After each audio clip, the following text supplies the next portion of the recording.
예, 이사야 40장 이후의 말씀이 이 복음의 말씀으로 채워져 있지만 오늘 우리가 읽었던 이사야 50장 4절부터 또 51장 8절까지 말씀에도 복음의 내용이 가득 차 있습니다. 공경에 처하고 또 어려움에 처한 인생들에게 주시는 복음의 말씀이 가득 차 있어요. 오늘 말씀의 제목은 믿음의 사람은 소망의 사람입니다 라는 제목입니다. 믿음의 사람은 언제나 소망을 품고 살아갑니다. 크리스찬에게 있는 세 가지 성품이 있는데 믿음, 소망, 사랑입니다. 이 세 가지 성품의 상호 관계를 보면 믿음이라는 나무 뿌리가 있을 때 거기에서 생겨나는 싱싱한 잎과 향기 있는 꽃이 바로 소망과 사랑이라고 할 수 있습니다. 그러니까 믿음이라는 나무 뿌리가 없으면 참된 소망과 참된 사랑도 있을 수가 없습니다. 믿음이 중요합니다. 믿음이 뿌리입니다. 거기서부터 이렇게 생겨나는 것이 이렇게 소망의 삶이고 또 사랑의 삶인 것입니다. 생명의 근원인 대지에 뿌리를 내린 나무가 가뭄에도 윤기 있고 싱싱한 잎을 내고 또 향기 있는 꽃을 피워내듯이 만복의 근원이신 하나님께 믿음의 뿌리를 깊이 내린 사람은 그 외적 생활에서도 싱그러운 잎처럼 소망이 넘치는 인격이 있고 향기 있는 꽃처럼 사랑의 수고가 있는 삶이 되게 됩니다.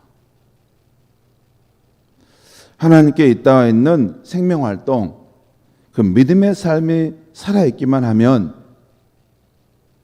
소망과 사랑의 삶은 자연히 흘러나오게 되어 있습니다. 오늘 아침에는 어떻게 믿음의 사람은 늘 푸르는 소망의 삶을, 가뭄의 계절에도 소망의 삶을 살아갈 수 있는가를 말씀드리려 합니다. 알다시피 이사야 40장 이후에 말씀을 듣는 청중들은 바벨론 나라의 포로로 잡혀와 종의 삶을 살면서 희망을 잃어버린 사람들입니다. 우리가 초점을 맞춰 살펴보려는 말씀은 오늘 아침 말씀 가운데 50장 4절에서 9절 말씀과 또 51장 1절에서 3절까지 말씀을 주로 살펴보겠습니다. 먼저 50장 4절에서 9절까지 말씀인데요. 이 말씀에는 여호와의 종이 자신의 생기와 소망의 근원이 어디에서 나오는가를 밝혀주고 있어요. 오늘 말씀 4절 말씀 보겠습니다. 주 여호와께서 학자들의 혀를 내게 주사 나로 공고한 자를 말로 어떻게 도와줄 줄 알게 하시며 아침마다 깨우치시되 나의 귀를 깨우치사 학자들 같이 알아듣게 하시는도다. 여호와의 종의 지금 고백입니다. 네, 여호와 하나님께서 내게 학자들의 혀를 주셔서 공고한 자, 인생이 피곤하고 가련한 자, 이런 사람들을 어떻게 격려할지를 알게 해주신다는 거예요. 뿐만 아니라 아침마다 깨우쳐 주시되 나의 귀를 열어서 하나님의 말씀을 학자들 같이 알아듣게 하신다는 거예요. 학자들은 전문가죠. 전문가들만 깨달을 수 있는 말씀의 비밀을 내 귓가에 들려주신다는 거예요. 이 말씀은 이렇다, 저 말씀은 저렇다. 여러분, 이렇게 말씀을 이렇게 분석하는 것도 필요한데 100번, 1000번 분석해도 이게 나오지 않는 말씀의 비밀이 있습니다. 그것은 이 말씀의 저자인 성령께서 이 말씀은 이런 뜻이야. 이 말씀은 이런 상황에서 선포된 말씀이야. 이 말씀이 너의 상황과 이렇게 맞지 않니? 순간적으로 말씀을 읽을 때 이 성령께서 주시는 영감이 있어서 그 말씀의 비밀한 뜻을 깨닫게 된다는 거예요.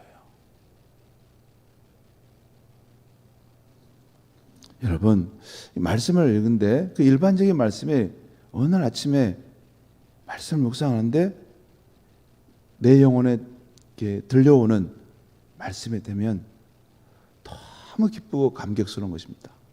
이 말씀의 비밀을 누가 알까? 아, 이런 뜻이 있었구나. 여호와의 종에게 하나님이 그 아침마다 깨우침을 주실 때 그 귀를 열어서 하나님의 말씀의 뜻을 알게 하신다는 거예요. 이것은 우리 성도들 모두에게도 해당된 말씀입니다. 다시 우리 5절에서 9절까지 말씀을 제가 읽겠습니다. 읽으면서 설명하겠습니다. 주 여호와께서 나의 귀를 여셨으므로 내가 거역하지도 아니하며 뒤로 물러가지도 아니하며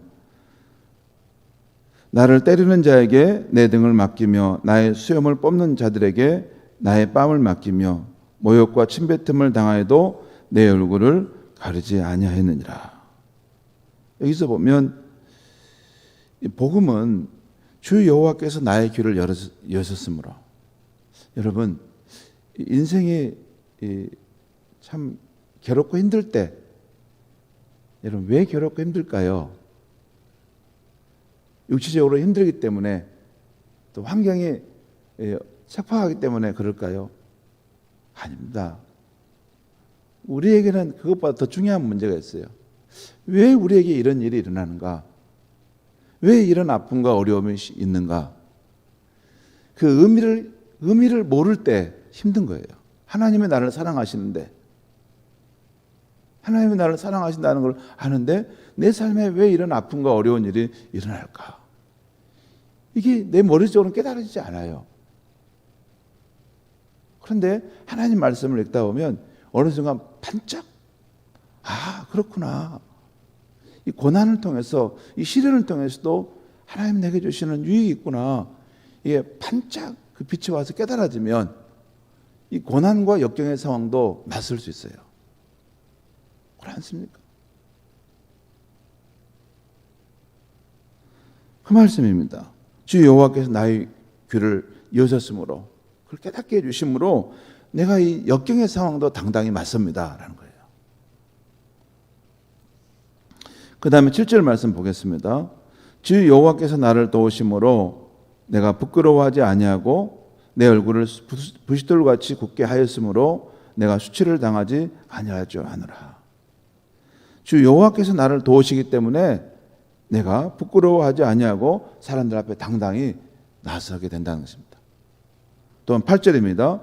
나를 의롭다 하시는 이가 가까이 계시니 나와 다툴 자가 누구냐? 나와 함께 설지어다. 나의 대적이 누구냐? 내게 가까이 나아올지어다. 여호와의 종이 고백하기를 나를 의롭게 하는 그분이 내 가까이 계시는데 누가 나를 대적할 수 있겠는가? 나의 대적자는 내 앞에 와 서라. 그리고 내게 가까이 나오라. 내게는 이 천지 만물의 주관자이신 그 하나님이 내 편에 서 계시다 라고 하는 그런 위풍당당함이, 그의 기상이 그 안에 있다는 거예요. 여러분, 크리스찬 삶을 살아갈 때 풀이 죽고 이렇게 세상 사람처럼 매너리즘 속에 살아가면 안 됩니다. 우리에게는 꿋꿋한 기상이 있어야 돼요. 살아있는 기상이 있어야 돼요. 왜?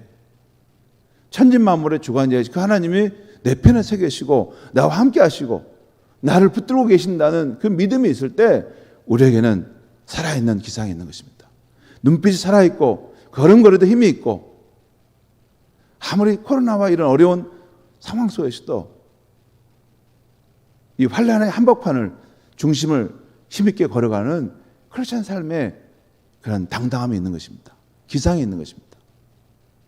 기상의 원천은 천지의 만물의 주인 되신 하나님이 나와 함께 하시고 내 편이시라는 거예요. 누가 나를 대적할 수 있겠는가 하는 것입니다.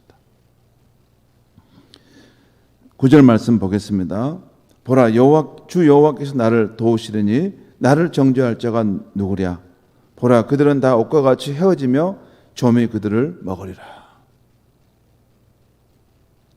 오늘 여호와의 종에게 주어진 사명은 결코 쉬운 일이 아닙니다. 4절에 나온 것처럼 권고한 자, 삶에 지친 사람들을 격려하는 일입니다. 여러분 아마 제일 힘든 일이 그런 일일 거예요. 삶에 지치고 참 삶의 이런 절망을 겪고 있는 사람들을 이렇게 도와준다는 것이 가장 힘들고 어렵습니다. 그런 사람들을 붙들고 있으면 나도 이렇게 기력이 빠질 때가 있어요. 그런데도 그게 능히 가능한 것은 여호와 하나님께서 아침마다 자신을 깨우쳐 주시고 사람들을 어떻게 격려할지를 알게 해 주시기 때문이라는 것입니다. 또한 오늘 여호와의 종이 처한 현실을 보면 거친 환경임을 알 수 있습니다. 사람들이 나를 통해 주시는 여호와의 말씀을 잘 듣기보다는 거세게 반대하는 상황입니다.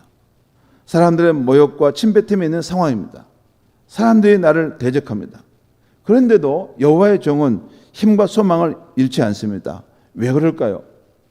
오늘 5절에 나온 것처럼 여호와께서 나의 귀를 열어주셨음, 7절에 나온 것처럼 여호와께서 나를 도와주심으로, 8절에 나온 것처럼 나를 의롭다 하시는 이가 바로 그분이 내 가까이 계시기 때문에 그렇다는 것입니다. 곧 자신의 삶에 언제나 함께 하시는 여호와 하나님을 의지하는 믿음이 그의 힘과 소망의 원천이 되고 있다는 것입니다. 천지만물의 주관자, 지금도 인간 역사를 주관해 가시는 그 하나님이 내 편에 서 있고 나와 함께 하신다는 것. 그 믿음이 어떤 대적 앞에서도 어떤 역경에 대해서도 내게 오라, 내 앞에 서라, 누가 나를 대적할 수 있다는 말인가? 나는 나만 있는 것이 아니라 천지의 주관자이신 하나님이 내 곁에 서 있다 라고 하는 건 확신이 있는 것입니다. 그런 사람을 누가 이길 수 있겠습니까?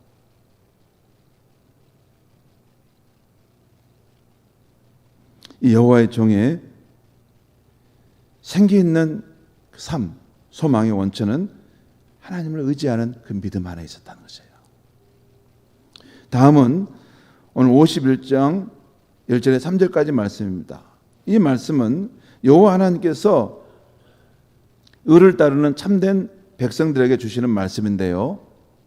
너희는 믿음의 조상 아브라함을 통해 하나님의 행하셨던 역사, 곧 무에서 유를 창조해내신 그 하나님의 역사를 생각해보라. 불가능을 가능케 하셨던 하나님의 역사를 생각해보라. 그리고 그 하나님을 믿고 소망을 가져야 한다 하는 이야기를 말씀하고 있는 것입니다. 오늘 말씀 1절 3절 말씀도 제가 읽으면서 잠시 설명하겠습니다. 읽겠습니다. 1절입니다. 의를 따르며 여호와를 찾아 구하는 너희는 내게 들을지어다. 내게 들을지어라는 말은 하나님 자신에게 들을지어라는 것이죠. 특별히 의를 따르고 여호와를 찾아 구하는 너희, 그렇지만 아직 그 약속이 이루어지지 않아서 낙심해 있는 너희는 내 말을 들을지어다라는 것이에요. 너희를 떠낸 만석과 너희를 파낸 우묵한 구덩이를 생각하여 보라. 여기서 이스라엘 백성을 말합니다. 그들을 떠낸 반석, 그들을 파낸 우묵한 구덩이는 그 다음에 보면 아브라함과 사라를 말합니다. 너희의 조상 아브라함과 너희를 낳은 사라를 생각하여 보라. 여러분, 아브라함이 처음에 하나님께 나아갈 때, 또 사라가 하나님께로부터 너가 자식이 있고 너를 통해서 하늘의 뭇별과 같은 많은 후손이 있을 것이다 라고 할 때요, 그들의 나이는 이미 아이를 가질 수 없는 나이였습니다. 마치 반석과 같고 그 우묵한 구덩이 같은 죽은 몸과 같았어요. 그 자식을 낳고 하늘의 뭇별과 같은 후손이 있을 것이라는 말씀은 불가능한 것 같은 말씀이었습니다. 그런데 하나님께서 그들에게 복을 주어 어떻게 하셨는가를 너희가 생각하여 보라는 것입니다. 그 내용이 오늘 또 2절 후반절 51장 2절 후반절에 나와 있습니다. 아브라함이 혼자 있을 때 내가 그를 부르고 그에게 복을 주어 창성하게 하였느니라. 나 여호와가 시온의 모든 황폐한 곳들을 위로하여 그 사막을 에덴 같게 그 광야를 여호와의 동산 같게 하였나니 그 가운데 기뻐함과 즐거움과 감사함과 창화하는 소리가 있으리라. 하나님께서 죽은 몸과 같은 그 아브라함과 사라를 통해서 하늘의 무별과 같은 많은 후손들을 이렇게 세우지 않았느냐. 이 불가능을 가능케 하셨던 하나님의 역사를 생각해 보라. 하나님의 또한 시온 이방 땅에 침입을 받아서 이방민이 침입을 받아서 황폐해져 버린 그 땅이지만 다시 위로하실 때 그 사막이 에덴같이 그 광야가 여호와의 물된 동산같이 바뀌게 될 것이다. 그리고 그때에는 사람들의 기뻐함과 즐거움과 감사하는 소리가 있을 것이고 창화하는 소리가 있을 것이다. 여러분, 창화한다는 말이 부른 말씀인지 아세요? 이런 뜻입니다. 불을 창자에다가 화자는 화답할 화자입니다. 여러분, 두 사람이 서로 노래를 부를 때 이쪽에서 운을 띄우면 저쪽에서 화답하는 거 아닙니까? 여러분, 너무 기쁜 일이 있으면 이렇게 무리들이 모여가지고 이쪽에서 하나님을 찬양하라 그러면 저 할렐루야 주를 찬양하라 이렇게 운을 띄우면 서로 간에 주고받으면서 그 기쁨을 나누는 그것을 창화한다는 것입니다. 성도 여러분, 저희 가정은 가정 예배를 드릴 때 이 찬송가 1장을 자주 부릅니다. 요즘은 이렇게 우리 애들이 흩어져 가지고 이게 자주 드리기는 어렵는데 그래도 일주일에 한 번 정도는 주일 저녁이나 월요일 아침 일찍 가족들과 함께 이렇게 가정 예배를 드립니다. 이제 어려운데 앞으로 온라인으로라도 한번 흩어져 있는 아이들과 다 이 시간에 우리 만나자 해가지고 가정 예배를 드려야 되겠다 이런 생각을 이제는 제가 요즘 하고 있습니다. 가정 예배를 드리는 게 중요합니다. 그런데 가정 예배를 드릴 때마다 찬송가 1장을 자주 부르는데요. 그 가사가 이렇습니다. 만복의 근원 하나님 온 백성 찬송 드리고 저 천사여 찬송하세 찬송 성부 성자 성령. 찬송이 짧기 때문에 다시 한번 부를 때가 자주 있습니다. 만복의 근원 하나님 온 백성 찬송 드리고 저 천사여 찬송하세 찬송 성부 성자 성령. 사랑하는 성도 여러분, 우리 하나님은 만복의 근원 하나님이신 줄 믿습니다. 그 하나님, 그 예수님, 그 성령님과 활발하게 사귀는 믿음의 활동만 있으면 우리의 인생은 가뭄과 역경의 계절에도 소망과 사랑의 삶을 잃지 않을 줄 믿습니다. 아직 우리 삶에 아직 그 약속이 이루어지지 않아서 안타까운 상황들도 있을 수 있어요. 저도 있습니다. 어떤 부분은 하나님의 약속이 이루어져서 감사하고 하나님을 경외하고자 하는 마음이 일어나는데 또 어떤 부분은 아직도 답답하고 눈물이 나는 그런 삶의 아픈 일들이 있습니다. 그렇지만 만복의 근원이신 하나님을 내가 굳게 의지하고 있기 때문에 언젠가는 하나님께서 그 일들도 꼭 성취시키시고 좋게 하실 줄 저는 굳게 믿습니다. 사랑하는 성도 여러분, 오늘도 삼위 하나님의 역사를 믿고 의지함으로 소망의 삶, 사랑의 삶을 넉넉히 살아가시는 저와 여러분의 삶이 되기를 바랍니다. 기도하겠습니다. 하나님 아버지, 오늘 이 아침에 우리에게 복음의 말씀을 들려주셨습니다. 무더위와 폭염 또 코로나의 상황 속에서 아무것도 할 수 없는 이러한 갇혀있는 상황 속에서도 우리가 천지 만물의 주관자이신 하나님과 연합되는 생명의 활동만 분명히 있다면 우리는 어떠한 상황 속에서도 소망의 삶, 사랑의 삶을 살 수 있음을 보여주시니 감사합니다. 하나님 아버지, 오늘 하루를 살아갈 때도 하나님, 지금도 살아계신 예수님, 또한 성령으로 우리의 삶 속에 역사하시는 그 주님을 의지하여 한 발 한 발 믿음을 내딛게 하여 주시옵소서. 주님으로부터 오는 생명의 힘, 윤기 있는 그러한 사랑의 능력을 받아서 어떠한 상황 속에서도 주님 싱싱한 푸르른 나무처럼 주님 살아가는 우리의 인생이 되게 하여 주시옵소서. 예수님의 이름으로 기도하옵나이다. 아멘.